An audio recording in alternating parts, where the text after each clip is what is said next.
ఇచ్చిన సహవాసానికి అందిస్తూ మన విశ్వాసాన్ని బలపరుస్తున్నాం. ఈ దినాన్ని 110 దావీదు కీర్తనల నుంచి కొన్ని విషయాలు ధ్యానం చేద్దాం. 7 వచనాలు ఉన్నాయి. వాటి నుంచి చదువుకుందాం. నా ప్రభువుతో సెలవిచ్చిన వాక్కు, నేను నీ శత్రువులను నీ పాదములకు పీఠముగా చేయి వరకు నా కుడి పార్శ్వమున కూర్చుండుము.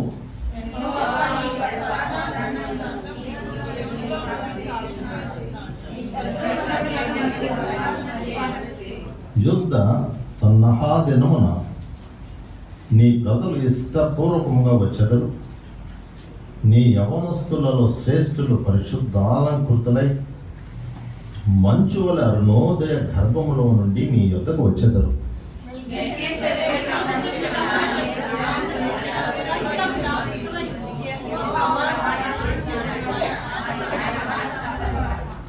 ప్రభు నీ కుడి పార్శ్వమందుండి తన కోప దినమున రాజులను నల్లగొట్టును.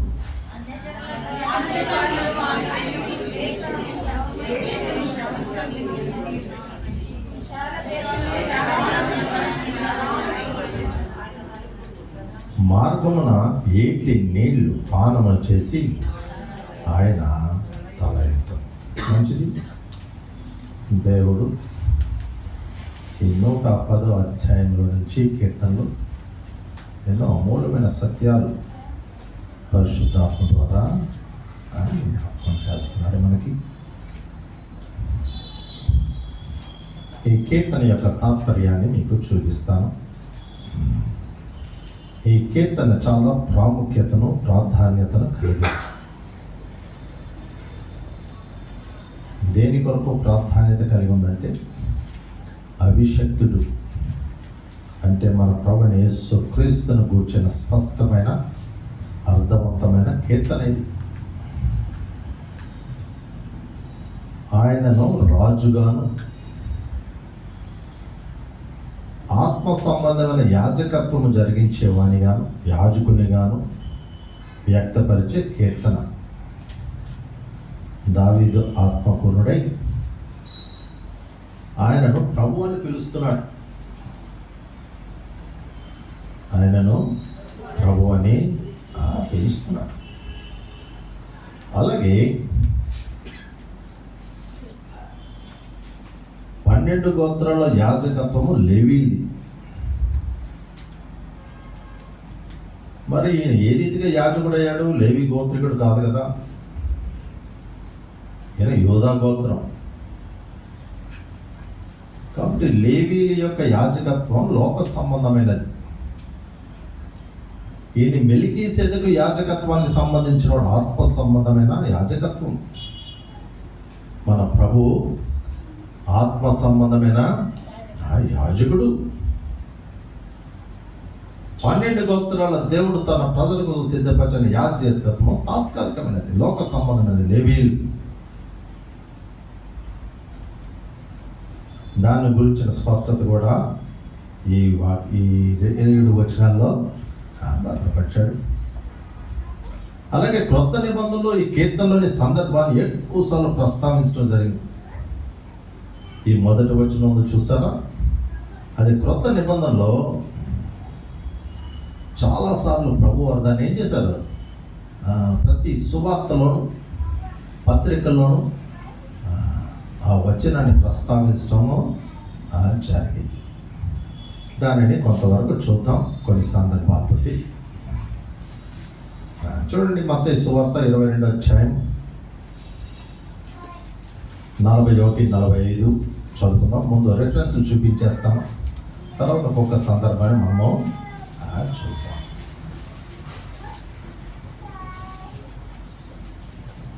గొప్ప చదివేది. మరి దావీదు ఆయనను ప్రభువు అని చెప్పిన ఎడల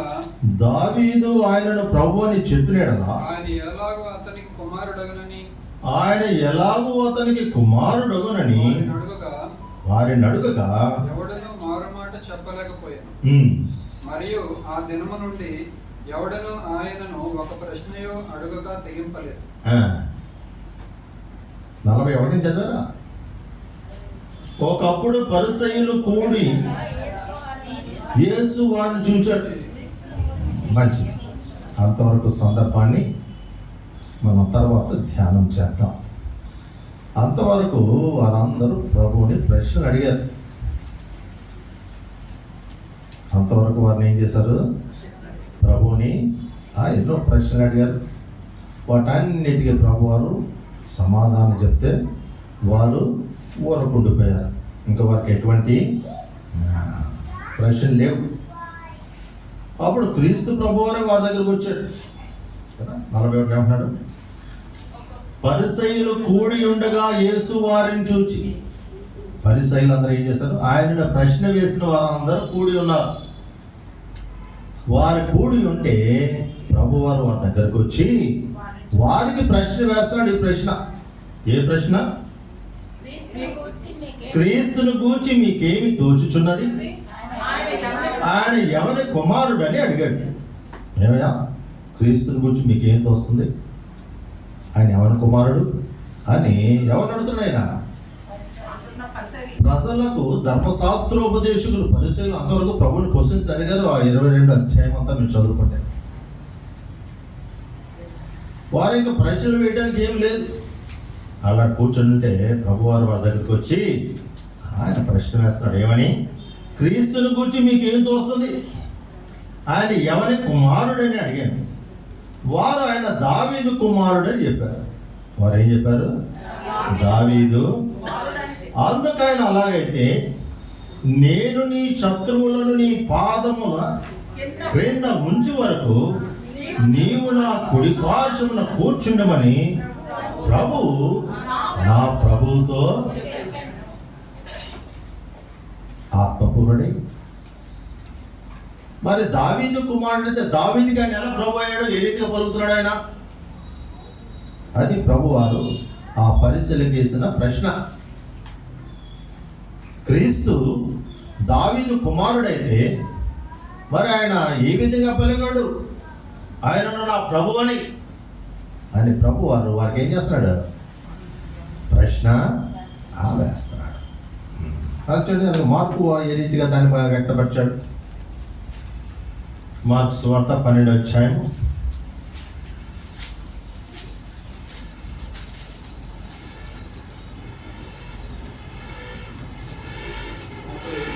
35 నుంచి.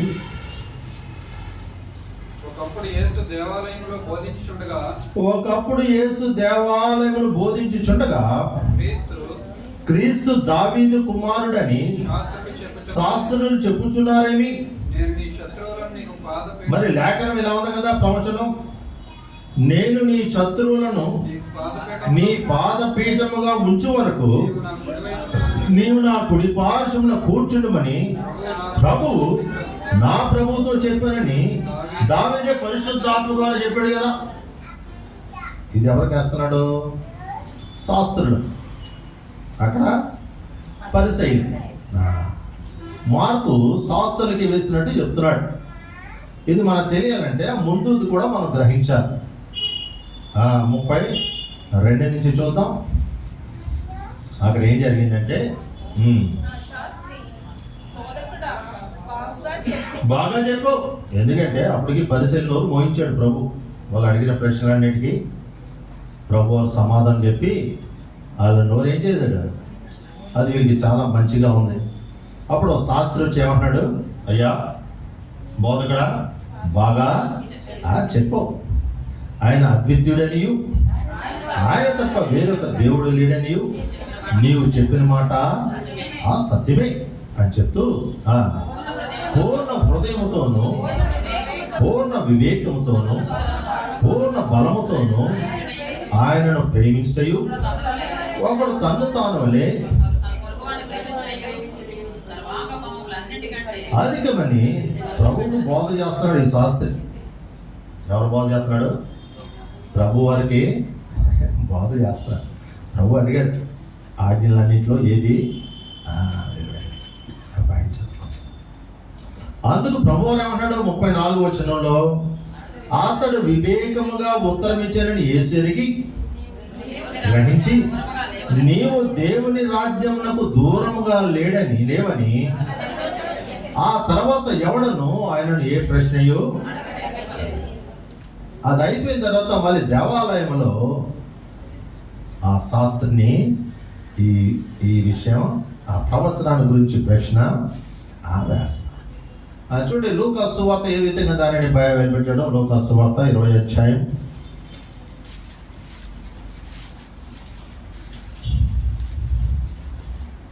41 నుంచి. ఆయన పట్టణమునకు సమీపించినప్పుడు దానిని చూచి అదేనా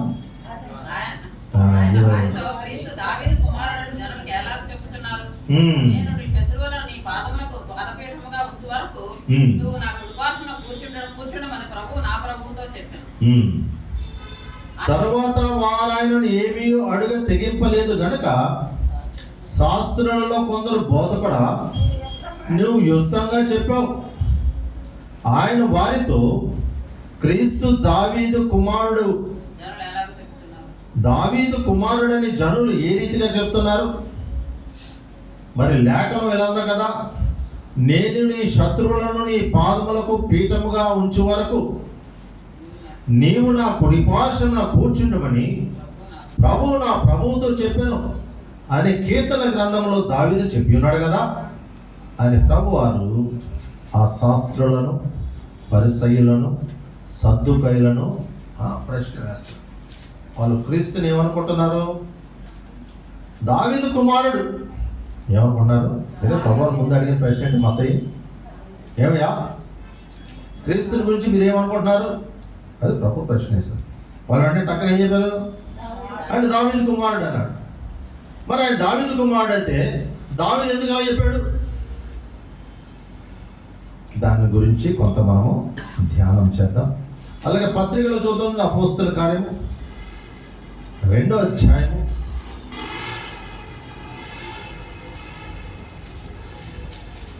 పరిశుద్ధాత్ముడు భూమి మీదకి వచ్చాడు. వాళ్ళందరూ గలిబిలి చెందారు. వారికి ఏమి అర్థం కావటం లేదు. అప్పుడు పేతురు ఆత్మ పూర్ణుడై లేచి వారి మధ్య నిలబడి దావీదును కూర్చున్న విషయాలు అక్కడ చాలా చర్చిస్తున్నాడు. 34-35.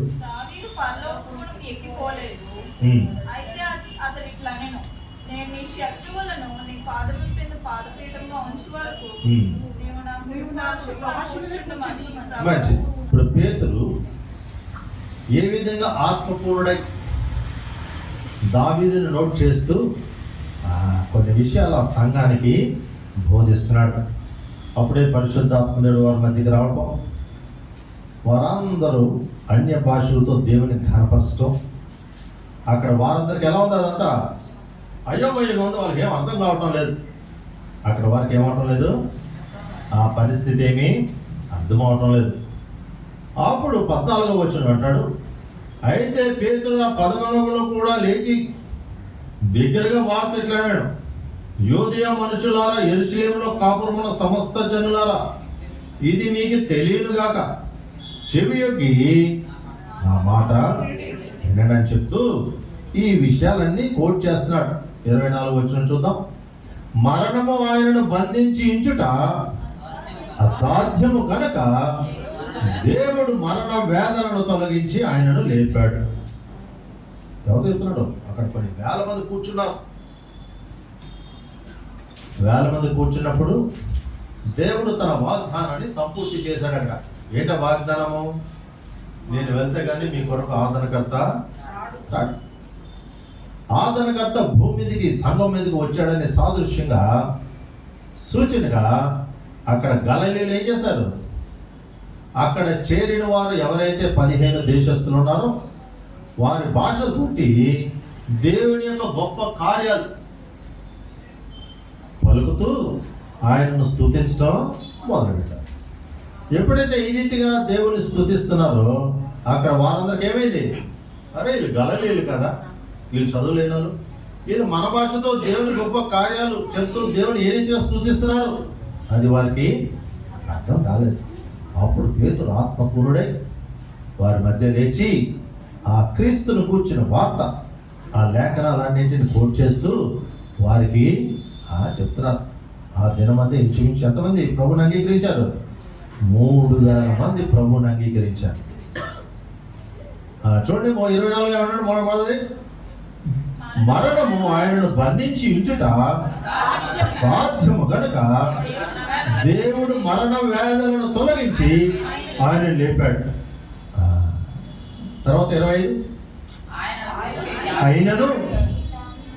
ఆయనను గూర్చి దావీదు ఇట్లా అన్నాడు, నేను ఎల్లప్పుడు నా ఎదుట ప్రభువును చూచుచుంటిని.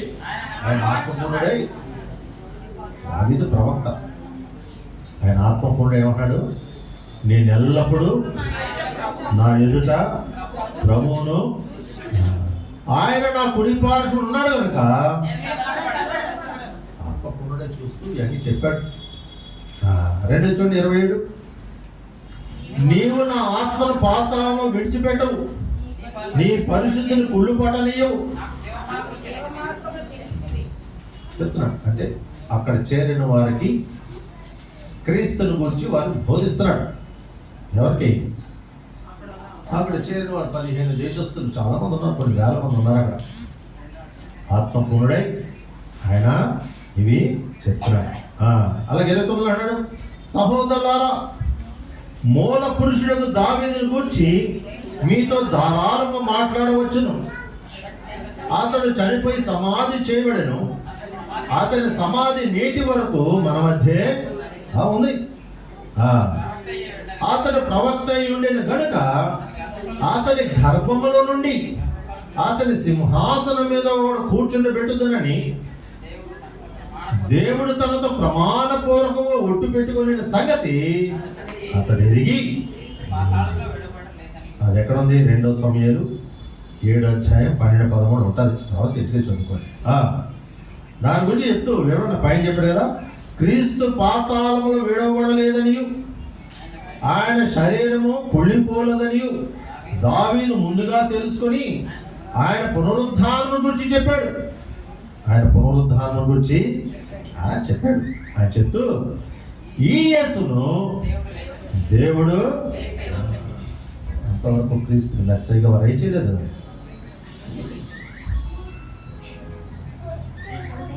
దాని గురించి స్పష్టత ఇస్తున్నాడు.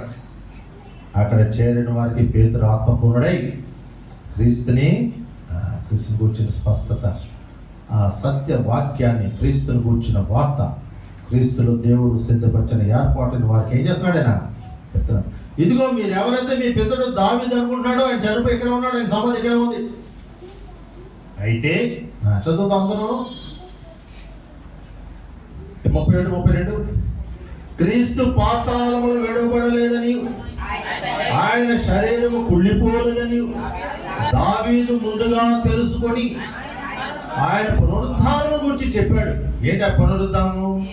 ఈ యేసును దేవుడు, దీనికి మేమందరం సాక్షులు, దానికి మేమందరము కాగా ఆయన దేవుని కుడి పార్శ్వమునకు హెచ్చింపబడి పరిశుద్ధాత్మను కూర్చిన వాగ్దానంలో తండ్రి వలన పొంది మీరు చూచుచున్నా వినుచున్నా దీనిని కుమ్మరించాడు. ఇప్పుడు మీరు చూస్తున్నారు కదా అయోమయంగా, మీకు అర్థం కాలేదు కదా. ఆయన కుమారుని ఏం చేశాడు?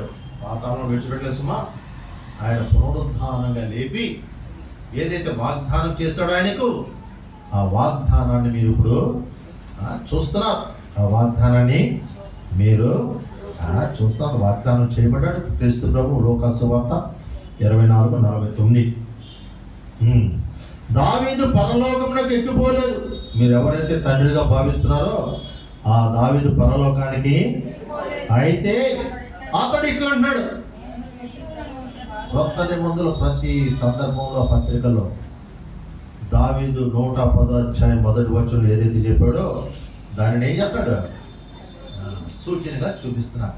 ఇక్కడ చెప్తున్నాడు, దావీదు పరలోకమునకు ఎక్కిపోలేదు, అయితే ఆయన ఎలాగన్నాడు? ఏమన్నాడు? నేను నీ శత్రువులను నీ పాదముల క్రింద పాదపీఠముగా ఉంచే వరకు నీవు నా కుడి పార్శ్వమున కూర్చుండమని ప్రభు నా ప్రభుతో ఇది భవిష్యత్తులో జరగబోతుంది. ఆయన 1000 ఏళ్ల పాలన తర్వాత ఆయన శత్రువులందరూ ఆయన పాదముల కింద పాదపీఠంగా ఆయన చేయబడతారు. దావీదు యొక్క సింహాసనం స్థిరపరచబడుతుంది యేసు క్రీస్తులో. ఈ భూమి ఉన్నంత వరకు దావీదు యొక్క సింహాసనం ఏం చేయబడుతుంది? స్థిరంగా. అదే 1000 ఏళ్ల పాలనలో క్రీస్తు ప్రభు పాలన గురించి ఆయన ఆత్మపూర్ణుడే ముందుగానే ఏం చెప్తున్నాడు? ఆయన పరలోకానికి ఎక్కిపోలేదు కానీ ఏంటి దబ్దం వస్తుంది? ఆయన పరలోకమునకు ఎక్కిపోలేదు కానీ నేను నీ శత్రువులను నీ పాదముల క్రింద పాదపీఠముగా ఉంచు వరకు నీవు నా కుడిపార్శ్వన ఉంచుమని ప్రభు నా ప్రభుతో. ఇంకా కాలం సంపూర్తయినంత వరకు ఆయన శత్రువులను నా పాదాలకి పీఠంగా చేసినంత వరకు ఆయన ఎక్కడ ఉంటాడట? తండ్రి కుడి పార్శ్వాన ఉంటాడని ఆనాడే దావీదు ఆత్మపూర్ణుడై పలికాడు అని చెప్తూ 36 అందరూ కలిసి వద్దాం. ఇదిగో మీరు సిలువ వేసిన యేసుని దేవుడు ప్రభువుగాను క్రీస్తుగాను. ఎప్పుడైతే ఆ సువార్త క్రీస్తుని కూర్చున్న వార్త ఆత్మపూర్ణుడై పేతురు చెప్పాడో అక్కడ ఎంతమంది? ఇంచుమించు 41లో. కాబట్టి అతను వాక్యం అంగీకరించిన వారు బాప్తిజం పొందారు. ఆ దినం ఇంచుమించు 3000 మంది ఈ సత్యాన్ని ఏం చేశారు? అది ఆయన రాజ్య వ్యాప్తి ఆ రీతిగా. ఇంకా చూడండి 1 కొరింథీ 15:25 అంటున్నాడు.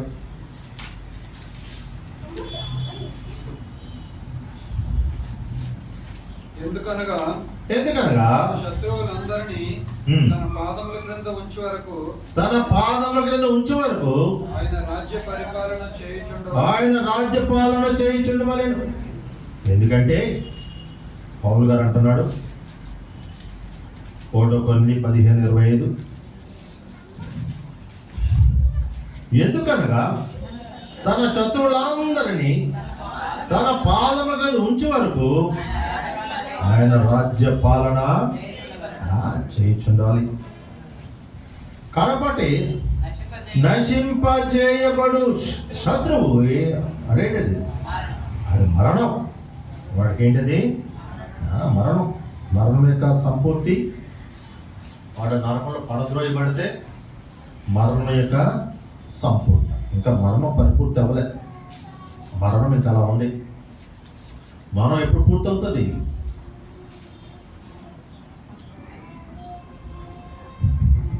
మరణం యొక్క సంపూర్తి ఎప్పుడు?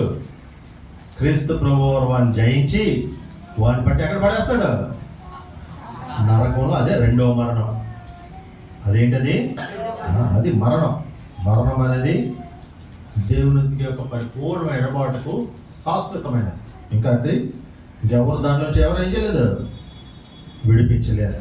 మరణం. చనిపోవటం అనేది తాత్కాలికం. చనిపోయిన వాడు తిరిగి ఇప్పుడు మనుషులు చనిపోతున్నారంటే మరణిష్టం లేదు. చనిపోయిన వాడిని మనం ఏమనకూడదు? మరణించాడు అనకూడదు. మరణం అనేది ఏంటి? తాత్కాలిక. మరణం అంటే శాశ్వతం. చనిపోవటం అనేది తాత్కాలిక. మరణము మొట్టమొదటి ఎవరితో వేయబడతాడు? మనుషులు కాసుమా. ఆ శత్రువుని ఆయన జయించి 1000 సంవత్సరాల పాలన తర్వాత ప్రభు వాడితో యుద్ధం చేసి వాడిని జయించి ఏం చేస్తాడు? వాడికి సంబంధించిన దురాత్మ, వాడితో కింద పడద్రోయబడిన ఆత్మలన్నీ ఎక్కడికి వెళ్ళిపోతాయి? పాతాళంలోకి. తర్వాత శూన్యంలో. ఆయన ఎదుట ప్రతి ఒక్కరూ నిలబడాలి. ఎడమ పక్కన ఉన్న వారిని కూడా అంటున్నాడు ఏంటి? నా తండ్రి అయిన దేవుని చేత శపింపబడిన వారులారా, ఇదిగో మీకు సిద్ధపరిచింది మీరు తీసుకోండి. గురుగులు కాల్చివేయబడతాయి. గురుగులు ఏం చేయబడతాయి? అది మరణం. వాళ్ళు మంచిది. అలాగే మరణం గురించి కూడా ప్రభు వారు అంటున్నాడు. ఆ మరణం దేంతో పోల్చాడు? ఉప్పుతోటి అగ్నితోటి పోల్చాడు. అగ్ని జ్వాలతోటి ఉప్పుతోటి పోల్చాడు. అది మాకు అర్థం కాలేదు, చాలా ఇచ్చేస్తాం. చూడండి మార్కు సువార్త 19వ అధ్యాయము 19న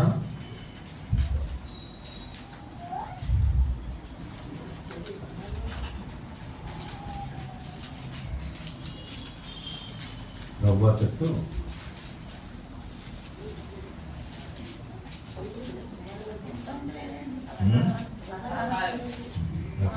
తొమ్మిదని కూడా చూడండి.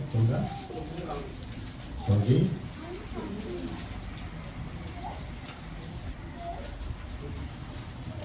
తొమ్మిది వచ్చింది 19 కాదు.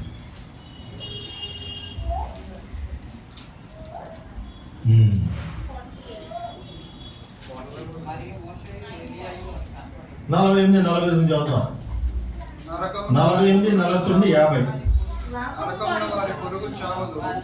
నరకమున వారి పురుగు చావదు, అగ్ని ఆరదు. ప్రతి వానికి ఉప్పు సారము అగ్ని వల్ల కలుగుతుందట. దానికి దీనికి ఎటువంటి పొంతన? అర్థమైంది అది మీకు? నరకంలో పురుగు చావదు, అగ్ని ఆరదు. ఇంకా 49 ఏమంటాడు? ప్రతి వానికి ఉప్పు సారము అగ్ని వల్ల కలుగుతుందట. నరకంలో పరిస్థితి చెప్తున్నాడు ఆయన. అని చెప్తూ ఉప్పు మంచిదే కానీ ఉప్పు నిస్సారమైనడలా దేని వలన మీరు దానికి సారము కలుగజేతరు? మీలో మీరు ఉప్పు సారం కలవాలండి, ఒకరితో ఒకరు సమాధానము ఉండండి. కాబట్టి ఒక ఉప్పు చేసే పని ఏంటి? ఒక వస్తువుని చెడిపోకుండా ఉంచుతారు. ఒక వస్తువు చెడిపోకుండా ఉప్పుని ఏం చేస్తారు? దానిని భద్రం చేస్తా. అగ్ని జ్వాలలు ఏం చేస్తూ ఉంటాయి? అది చేస్తా. ఆ గుణాన్ని చెప్తున్నాడు నరకంలో. నేను అనుకునేవాడిని చిన్నప్పుడు సండే స్కూల్లో, తినగా వేపాకు ఏమవుతుంది కాబట్టి నరకంలో 10 రోజులు ఉంటే అది అలవాటు అయిపోతుంది అనుకున్నాం.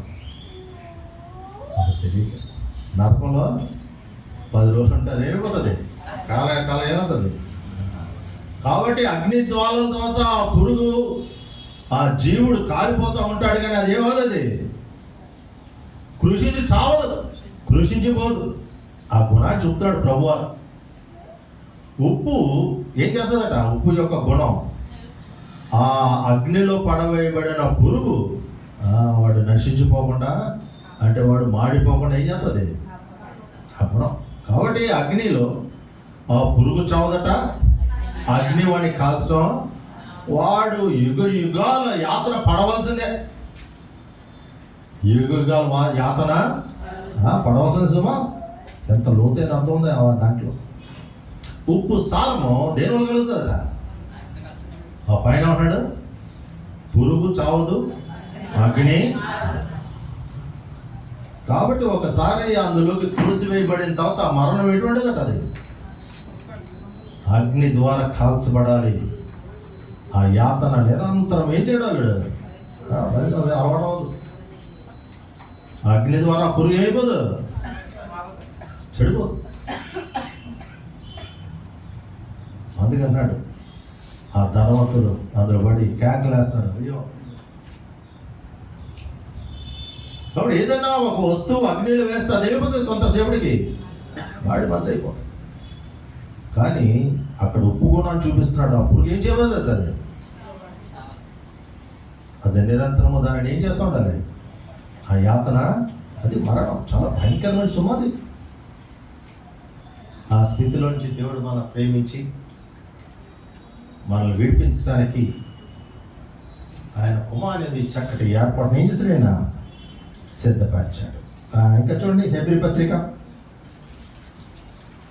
1వ అధ్యాయము 3వ వచనం.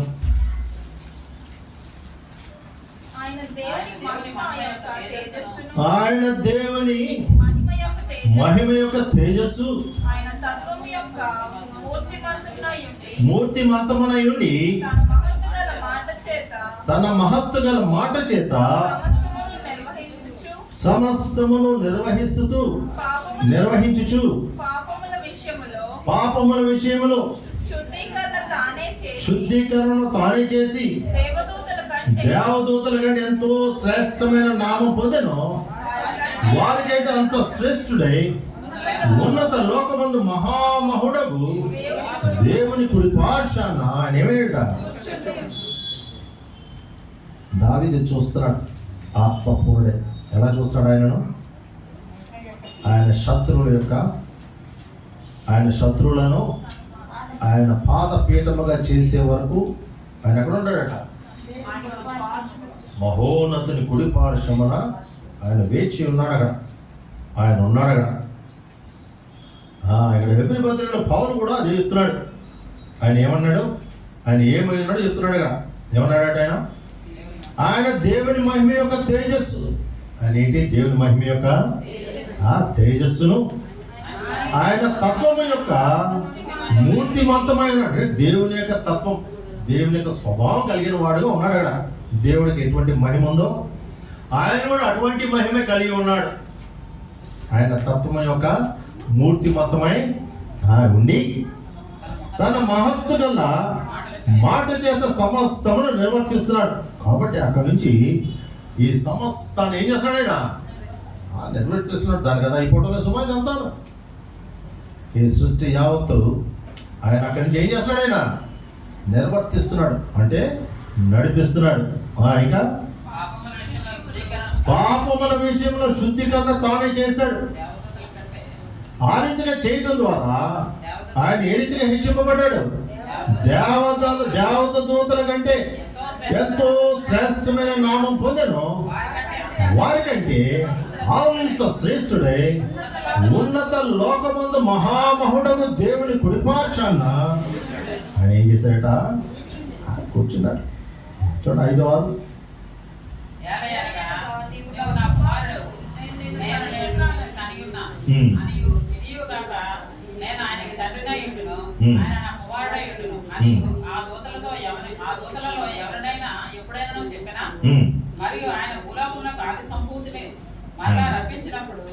చదువుదాం.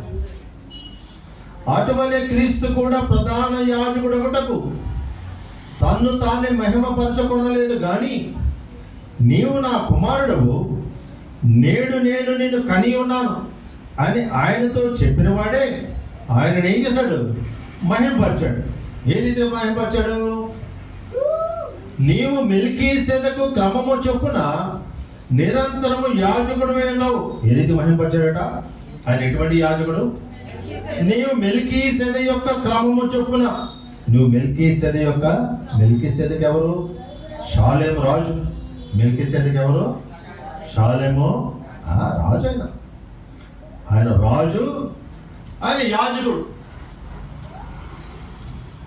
క్రీస్తుని పోలిక.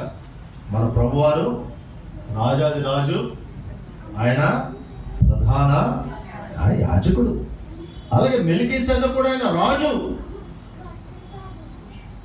అలాగే ఆయన యాజకుడు. అబ్రహాము గుర్తించాడు. ఇంకా ధర్మశాస్త్రం లేదు, ఏమి లేనప్పుడే, ఇంకా వాగ్దానం స్థిరపరచబడలేనప్పుడే అబ్రహాము మెల్కీసెదకు యాజకుడుగా ఏం చేశాడు? గుర్తించి ఆయన సంపాదించిన దాని అంతట్లో దశంభాగం ఆయనకి ఇచ్చి కనపరిచాడు. కాబట్టి ఇక్కడ పౌలు గారు చెప్తున్నాడు, ఆయన ఏది కనపరిచాడట? నీవు నా కుమారుడవు, నేడు నేను నిన్ను కని ఉన్నాను అని ఆయనతో చెప్పిన వాడే ఆయన ఏం చేశాడు? మహిమపరిచాడు. ఏది మహిమపరిచాడు? నీవు మెల్కీసెదకు యొక్క క్రమము చొప్పున నిరంతరం నువ్వేమై ఉన్నావు అని మరి ఒక చోట చెప్పు. చూడండి 7వ అధ్యాయం, ఇంకా కొంచెం క్లారిటీ ఉంటుంది. 17వ వచనం, 21-26. ఏలైనగా నీవు నిరంతరము మెల్కీసెదకు క్రమము చొప్పున అని ఆయన విషయంలో సాక్ష్యము చెప్పబడేది. 21. మరియు ప్రమాణం లేకుండా యేసు యాజకుడు కాలేదు గనుక ఆయన మరి శ్రేష్టమైన నిబంధనకు పూట కాపాయను. వారైతే ప్రమాణం లేకుండా యాజకులు కానీ ఈయన నిరంతరము యాజకుడై ఉన్నామని ప్రభు ప్రమాణం చేశాడట. ఆయన పశ్చాత్తాపడు అని ఈయనతో చెప్పిన వారి వలన ప్రమాణపూర్వకంగా యాజకుడయ్యాడు. మరియు ఆ యాజకులు మరణం పొందుట చేత ఎల్లప్పుడూ సాధ్యం కానందున అనేకులైన కానీ ఈయన అందరం కలిసి చదువుదాం. ఈయన నిరంతరము ఉన్నాడు కనుక మార్పు లేని యాజకత్వం కలిగి ఉన్నాడు. అది లేవిలి యొక్క యాజకత్వానికి, మెల్కీసెదెకు యొక్క యాజకత్వానికి. ఆ లేవి యాజకులు ఎంతో మంది మరణిస్తున్నారు కాబట్టి వాళ్ళలో ఎంతో మంది యాజకులు పుట్టారు. కాబట్టి ఈయన నిరంతరం ఉండేవాడు కాబట్టి ఈయనకేంటిదట చదువు మళ్ళీ మంచి వచ్చాడు.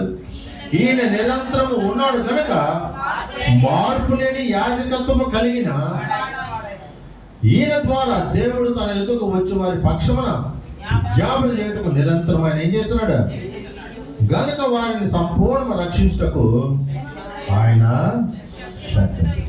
ఆఖరిగా 10వ అధ్యాయం 13వ వచనం లోతైన విషయాలు చక్కగా అర్థం చేసుకోవటానికి ప్రయత్నం చేయండి.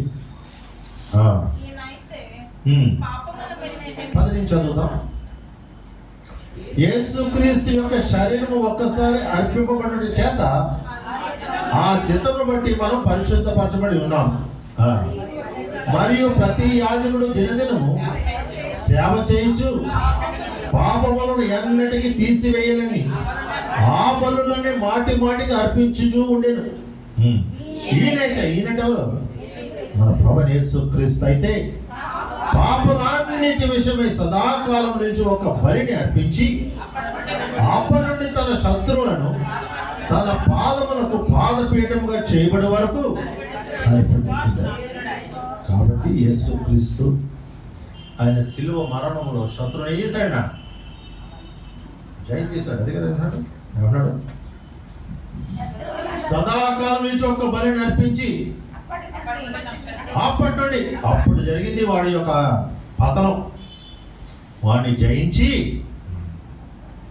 ఆ శిక్షకు ఆయన ఎక్కడ కనిపెడుతున్నాడు? ఆ శత్రువు ఆయన పాదపీఠం అయ్యే వరకు ఆయన తండ్రి కుడిపార్శ్వం ఏం చేస్తున్నాడట? సదాకాలం నుంచి ఒక బలిని అర్పించి అప్పటి నుండి తన శత్రువులను తన పాదములకు పాదపీఠముగా చేయబడి వరకు కనిపెట్టుచు దేవుని కుడిపార్శ్వాన. ఈ సత్యాన్ని దావీదు ఆత్మపూర్ణుడై ఈ 110వ అధ్యాయం 1వ వచనంలో చెప్తున్నాడు. మంచిది. ఇప్పుడు ఒక సందర్భాన్ని మీకు చూపిస్తాను. ఆ సందర్భం చూసిన తర్వాత మనం ఆరాధనకు వెళ్ళిపోతాం. చూడండి, మొదటి మత్తయి సువార్తకు వెళ్ళిపోదాం.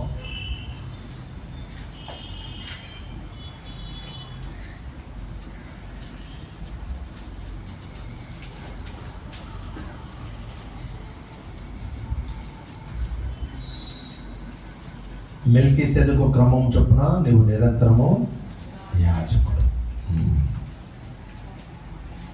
ఆత్మ సంబంధమైన యాజకుడు. ఆయన అభిషక్తుడు, దేవుని సంతతి వాడై ఉండాలి. దావీదు కుమారుడు. కానీ దావీదుకు ప్రభు ఎలా అయ్యాడు అనే విషయం మీద దావీదు ఆత్మపూర్ణుడై పలికిన మాటలు మనం చదువుకున్నాం. మార్కు సువార్త 12:36 మనం చదువుకున్నాం. అలాగే దావీదు కుమారుడు అనే లేఖనాలు కూడా చెప్తున్నాయి. 2 సమూయేలు 7:16, మత్తయి సువార్త 1:1, 9:22, ప్రకటన 22:16. క్రీస్తు కేవలం దావీదుకి ప్రభువు కాదు, ఈ లోకంలో ఉన్న మనుషులందరికీ ఆయన ఏమైనాడు? ఆయన కదా. దావీదుకి ఒక్కడే ప్రభువా? ఆయన అందరికి ఏమైనాడు? అది కదా అపోస్తలుల కార్యము 10:36 అన్నాడు.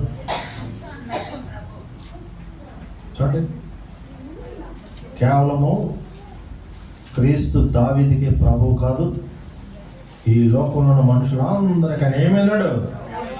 ప్రభు అంటే ఆయన దేవుడు. ప్రభు అంటే ఏంటి? ఆయనే ఆ దేవుడు. ప్రభు అనే దానికి హెబ్రీ పదం అదోనాయి. ఆ పాత నిబంధనలు ఆ రీతిగా పలికేవారు. ఈ పదం పాత నిబంధన తరచుగా ఉపయోగించేవారు. ఇక్కడ దావీదు యేసు క్రీస్తుకి వాడుతున్నాడు ఆ పదం ప్రభు అని. తీసారా? అపోస్తలుల కార్యాలు 36. యేసు క్రీస్తు అందరికీ. ఇది కూడా పేతురు గారు చెప్తున్నాడు. యూదుల పరిశుద్ధాత్మ దేవుడు ఈ భూమి మీదకి వచ్చాడనే దానిని యూదులకి స్పష్టమైంది. ఇప్పుడు అన్యులు కూడా అదే వాగ్దానం స్థిరపరిచాడనే దానిని అపోస్తలుల గారు 10వ అధ్యాయం ద్వారా జ్ఞాపకం చేస్తారు. అక్కడ ఎవరున్నారు? కైసరియా పట్టణంలో కొర్నేలు ఉన్నాడు. అక్కడ కైసరియా పట్టణంలో ఉన్నాడు కొర్నేలు.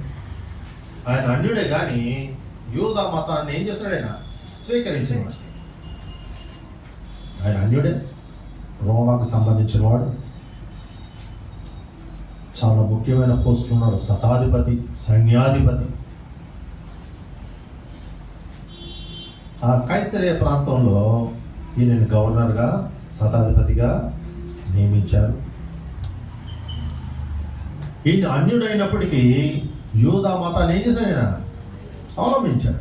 యూదా మతాన్ని స్వీకరించిన వాడు. యూదా మతాన్ని స్వీకరించిన నాటి నుండి ఆయన ఎలా ఉన్నాడట? ఆయన భక్తిపరుడు, ప్రార్థనాపరుడు, ధర్మ కార్యాలు ఆసక్తి, దేవుని కూర్చుని ఆసక్తి కలిగిన వాడు. పేతురికి ఎటువంటి ఆలోచన ఉంది? ఈయన యూదులకే కానీ అన్యతో సహవాసం చేయరు యూదు. కాబట్టి దేవుడు ఆయన దర్శించి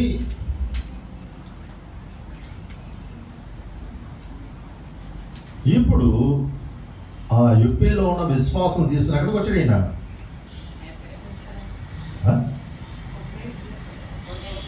కైసరే వచ్చాడు. కొన్నేళ్ళు అక్కడ ఉన్నాడు. కైసరే కదా. పేతురు యుపేలో ఉన్నాడు. యుపేలో ఉన్న విశ్వాసం అంతా తీసుకుని ఎక్కడికి వచ్చాడు? ఇప్పుడు కైసరే ఫిలిప్ అంటారు. ఈ కైసరికి వచ్చేటప్పుడు అక్కడ ఎంతమంది కూర్చున్నారు చూడండి.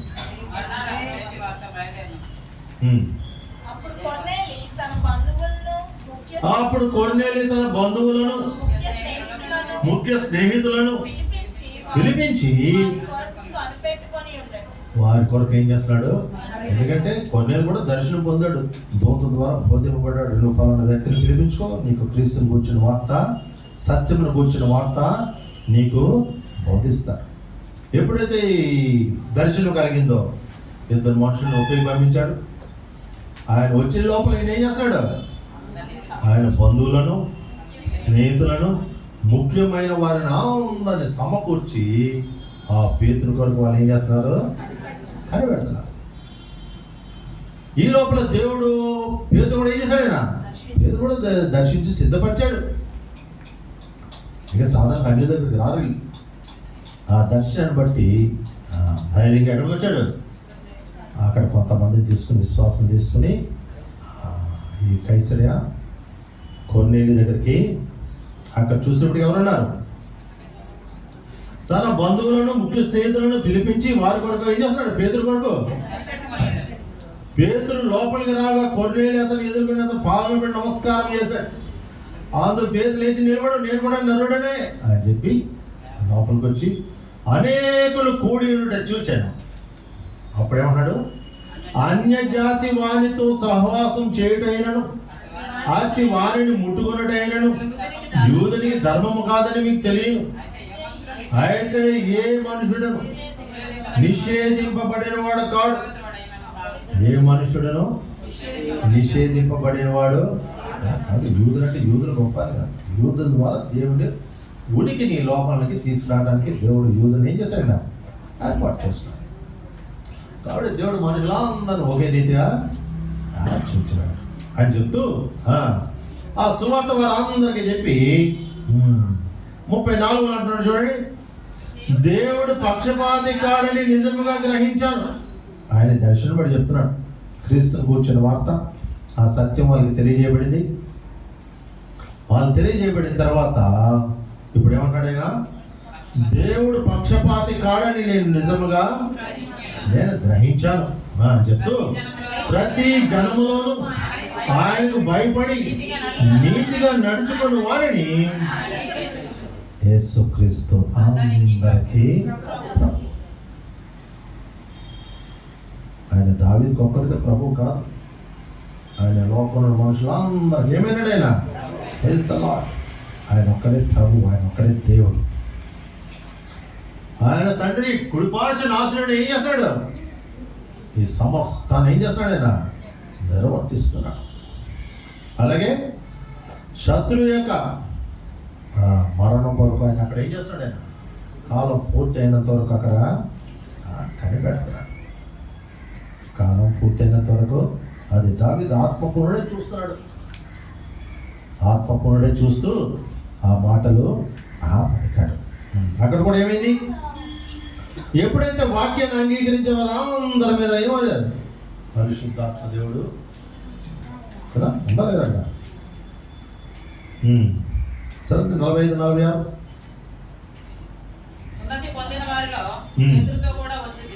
సున్నతి పొందిన వారిలో పేతురు కూడా వచ్చిన విశ్వాసులందరూ, ఎప్పటి నుంచి పేతురుతో కూర్చున్న విశ్వాసులందరూ పరిశుద్ధాత్మ వరం అన్యుల మీద సైతము కుమ్మరింపబడుటయు ఈ భ్రాంతి నొందారు. ఎలానిగా వారు భాషలతో మాట్లాడుచు, దేవుని భాష, అన్య భాష అంటే ఏంటి? మనుషులకు అర్థం కాని భాష కాసుమా? ఇప్పుడు మనుషులు ఆ రీతిగా కన్ఫ్యూజ్ చేస్తున్నారు. ఇక్కడ పరిశుద్ధాత్మ దేవుడు వారి మీదకి, పరిశుద్ధాత్మ యొక్క పని ఏంటంటే ఒక వ్యక్తిని నూతన సృష్టిగా చేయటం కదా. ఇప్పుడు పరిశుద్ధాత్మని మనం ఏ రీతిగా పొందాలని గ్రహించగలము? పరిశుద్ధాత్మ మనలోకి రావటం ద్వారానే మనం ఏం చేయబడుతున్నాం? నూతన సృష్టి. మనలో పాతవన్నీ గతించిపోతాయి. పరిశుద్ధాత్మలో మనం నూతన సృష్టి. కాబట్టి పరిశుద్ధాత్మ పొందారని నూతన పరచబడ్డారు. ఏ రీతి నూతన పరచబడ్డారట? వారు అన్య భాషలతో దేవుని ఏం చేశారట? అది చాలా అన్య భాషలతో మాట్లాడచ్చు. దేవుని ఏం చేశాడు? కనపరిచారు. వాళ్ళందరూ దానిని ఏం చేశారు? వారికి అంతవరకు తెలియదు దేవుని కనపరుస్తుంది. తెలుసు అన్యులకి, యూదులకే తెలియదు. కాబట్టి పేతురుతో వచ్చిన విశ్వాసులందరూ విభ్రాంతులందరూ చూస్తున్నారు. వారి మీద కూడా పరిశుద్ధాత్మ దేవుడు, యూదుల మీదకి ఏ రీతిగా పరిశుద్ధాత్మ దేవుడు వరం ఆ వాగ్దానం పొందారో, ఇప్పుడు అన్యులు కూడాను పరిశుద్ధాత్మ వరాన్ని పొందినట్లు గుర్తుగా ఏం చేశారు? వాళ్ళు భాషలతో మాట్లాడుతూ దేవుని ఏం చేశారు? వాళ్ళు కనపరిచారు. ఆంధ్ర పేదలు మనవలే పరిశుద్ధాత్మ పొందిన వీరు బాప్తిజం పొందిన ఎవరైనా ఆటంకం చేయగలడా అని చెప్పి ఆ దినమున వారందరికీ ఏం చేశాడు? ఆయన బాప్తిజము చూడండి. ఆయన అందరికీ ప్రభు రోమపత్రిక 14:9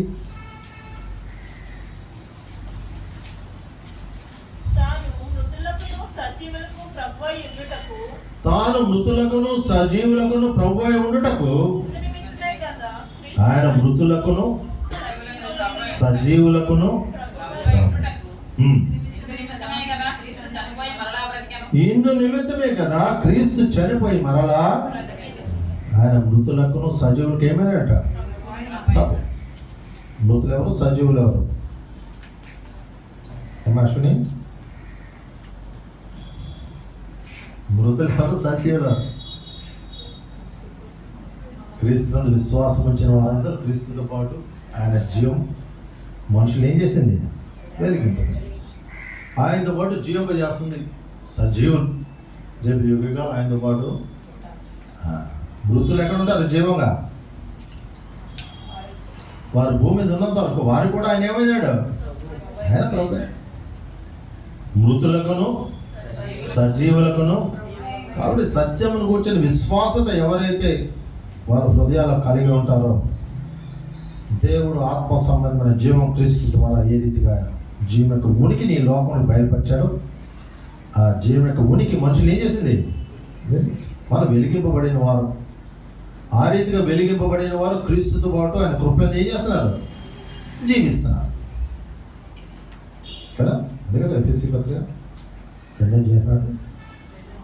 ఒకప్పుడు మనం కూడా మృతులమే. ఆయన కృపయందు ఆయన కుమారుని ద్వారా మనం ఏం చేస్తున్నాం? బ్రతుకుతున్నాం. మృతులకును సజీవులకును ఆయన ప్రభు. ఆయన అందరికీ, యేసుక్రీస్తు అందరికీ ఆ ప్రభు. చూడండి ఫిలిప్పీ పత్రిక 2వ అధ్యాయం 10-11.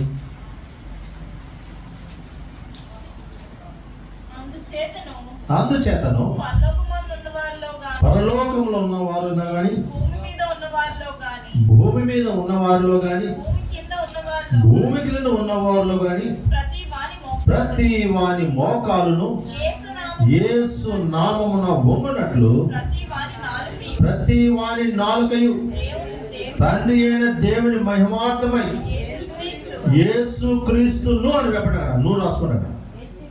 యేసు క్రీస్తును ప్రభువుని ఒప్పుకొనున్నట్లు దేవుడు ఆయనను అధికముగా హెచ్చించి ప్రతి నామమునకు ఆయన నామము క్రీస్తుని కూర్చునేటువంటి స్పష్టత అన్నమాట. పరలోకంలో కానీ, భూమి మీద కానీ, భూమి కింద, మరి భూమి కింద ఎవరన్నా మనకు తెలియదు. ప్రతి వాడు ఏం చేయాలట? ప్రతి నాలుగు తండ్రి అయిన దేవుని మహిమార్థమై యేసు క్రీస్తును ప్రభువుని ఒప్పుకొనున్నట్లు దేవుడు ఆయన చేశాడట. అన్ని నామముల కంటే పై నామము ఆయనకు హెచ్చించి, అన్ని నామం కంటే పై నామం ఆయనకి ఇచ్చారు. అలాగే 1 తిమోతి 6:15-16 అంటున్నాడు. 1 తిమోతి 6వ అధ్యాయం. శ్రీమంతుడును అద్వితీయుడునగు సర్వాధిపతి యుక్త కాలములయందు ఆ ప్రత్యక్షతను కనబరచెను. ఏంటి ఆ ప్రత్యక్షత? యుక్త కాలమందు ఆ ప్రత్యక్షత కనబరచబడింది.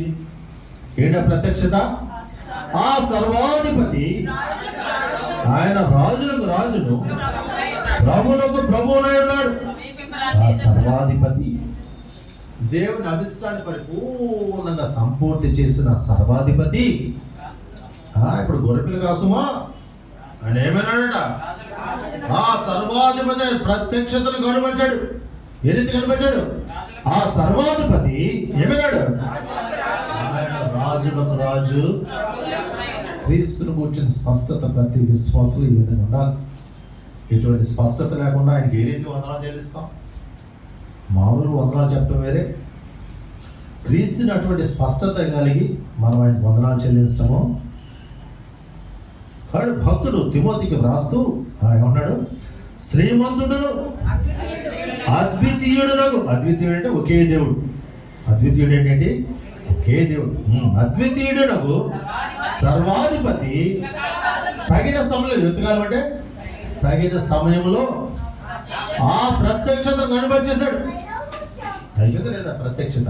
ఎప్పుడైతే క్రీస్తు ఆయన శిలువ యాగంలో శత్రువు యొక్క తలను చిత్తుకొట్టాడో,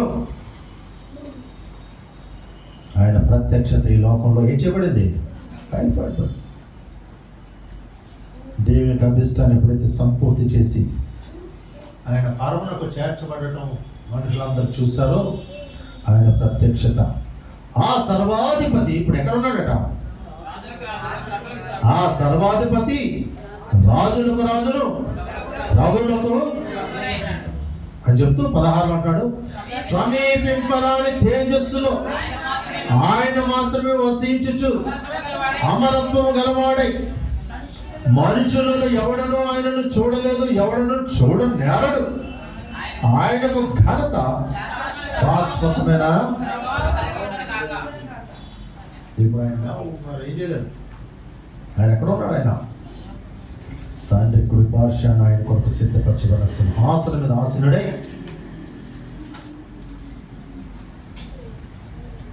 సమీపింపరాని తేజస్సులో ఆయన మహిమ పొందుచున్నాడు. చూడండి ప్రకటన గ్రంథం 19:16.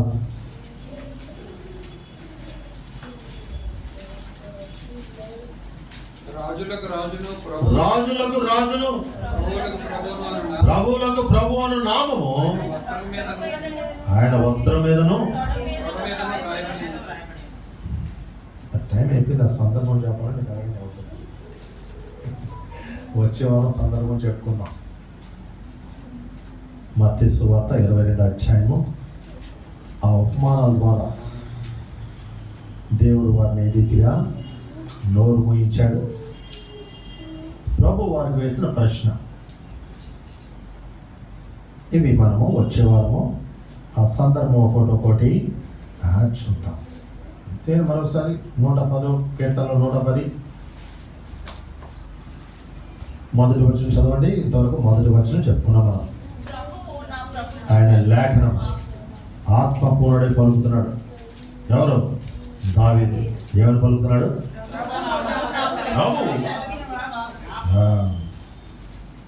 ఏం సెలవిచ్చాడట? నేను నిశ్చయముగా నీ శత్రువులు నీ పాదములకు పీఠంగా చేయ వరకు నా కుడి పార్శ్వన కూర్చుండమని ప్రభు అంటే తండ్రి అయిన దేవుడు దావీదుకు బయలుపరుస్తున్నాడు. ఆ ప్రభుని చూపిస్తున్నాడు. ఆ వచనము క్రొత్త నిబంధనలో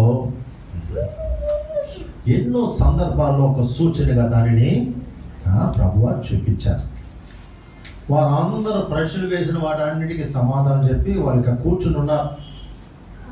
ప్రభువారు వారి దగ్గరికి వచ్చాడు. ఆ పరిచయుల దగ్గరికి, శాస్త్రుల దగ్గరికి వచ్చి ఆయన కూడా వారి ప్రశ్న వేస్తున్నాడు. క్రీస్తు ఎవరు అని అడుగుతున్నాడు. అప్పుడు వారు ఏ సమాధానం చెప్పారు? ఆయన దావీదు కుమారుడయ్యా, అది తెలీదా అన్నాడు. అయితే ఆయన దావీదు కుమారుడైతే దావీదు ఆయనను ప్రభు అని ఎందుకు అంటున్నాడు? వారికి అర్థం కాలేదు. కాబట్టి మన ప్రభు ఏమైనాడు? ఆయన రాజులకు రాజు. మంచిది. మనం ఆరాధించడానికి కొన్ని అంశాలు మీకు చెప్తాను. అవే మనం ఏం చేయాలి? మనం ఆరాధించే మన ప్రభు ఏమన్నాడు? దేవుని మహిమ యొక్క తేజస్, అందుకని వందనాలు చెల్లించాలి. రెండోది, సమస్తాన్ని నిర్వర్తించేవాడు. ఆయన అక్కడికి ఏం చేస్తాడు? ఆయన ఈ సమస్తాన్ని చిత్తానుసారంగా ఏం చేస్తాడు? ఆయన నిర్వర్తిస్తున్నాడు. ఒక్కొక్కటి లేఖనాల ప్రకారం ఇవన్నీ జరిగిపోతున్నాయి. అంత్యకాలానికి ఏమైపోతుంది? ఇది కాలం సంపూర్తి చేయబడటానికి సమస్తం ఏం చేయబడుతుంది? అతి దినాలు ఉన్నాం మనం. ప్రభు త్వరగా వచ్చేస్తున్నాడు. అవన్నీ పైన ఏం చేస్తాడు? ఆయన నిర్వర్తిస్తున్నాడు. అందుకే ఆయనకి వందనాలు. అలాగే పాపం విషయంలో తానే శుద్ధీకరణ, మనుషులకు పాపం నుండి శుద్ధీకరణ ఎవరి ద్వారా జరిగింది? ఆయన ద్వారానే జరిగింది. అన్నిటికంటే శ్రేష్ఠుడుగా ఉన్నత లోకమందు మహామహుడకు దేవుని కుడి పార్శ్వన కూర్చుని ఉన్నాడు. అందుకు ఆయనకు వందనాలు చెల్లించాలి. నిరంతరము యాజకుడై ఉన్నాడు. ఆయన నిరంతరం ఏమి ఉన్నాడు? యాజకులు పోతున్నారు, చచ్చిపోతారు కానీ ఆయన నిరంతరం ఉండేవాడు. కాబట్టి మెల్కీసెదెకుడి యాజకత్వానికి ఆయన ప్రధాన యాజకుడు. ఆయన నిరంతరము ఉండేవాడు. ఆయన ప్రధాన, అది కూడా మనం వచ్చే వారం ధ్యానం చేద్దాం. ఆయన పవిత్రుడును, నిర్దోషియు, నిష్కల్మషుడును, ప్రత్యేకమైన వాడును, ఆకాశ మండలాల్లో మిక్కిలి హెచ్చైన వాడును, యాజకుడుగా మనకు సరిపోయిన వాడు. అందుకని వందనాలు రాసేసుకోండి. ఇవన్నీ మన పలకాలు నోటుతాడు. గుర్తుంటాయి మీకు? ఎన్నిసార్లు చదివి నాకే గుర్తుండదు. మీరు రాసుకుంటే అవి నోటుతో ఏం చేయొచ్చు? అనుభవిస్తూ మన దేవుని యొక్క ఎటువంటి స్థితి, ఆయన స్థితి, ఆయన ఏమై ఉన్నాడో, తన శత్రువులను తన పాదములకు పాదపీఠంగా చేయబడే వరకు కనిపెట్టుచు ఆయన కుడి పార్శ్వాన ఏమైనాడు? ఆశీర్వాదాలు. అందరు బట్టి నువ్వు ఆయనకి ఏం చేయొచ్చు? సో మీకు వందనాలు. ఆ ప్రత్యక్షతను కనుగొచ్చాడు. ఏదైతే కనుగొచ్చాడు ఆ ప్రత్యక్షత, ఆయన రాజులకు రాజును, ఆయన సమీపింపరాని తేజస్సులో. ఇంకా ఆయన గుర్తుండవు మీకు, ముందుగా చదువు పెట్టుకొని మీరు ప్రభువును స్తుతించేటప్పుడు గ్రంథం ఎదురుపెట్టుకొని అలా రెఫరెన్స్ అన్నీ చదువుకుంటూ క్రీస్తుని కూర్చున్నటువంటి స్పష్టత మన హృదయంలో మన మనసులో ఉంటేనే తప్ప ఆయన తగిన విధంగా మనం ఏం చేయలేము. ఆయనకు వందనాలు. వీటి కృపని పరిశుద్ధాత్మ దేవుడు మనందరికీ అనుగ్రహించాడు. క్లుప్తంగా ప్రభుని స్తుతించాడు.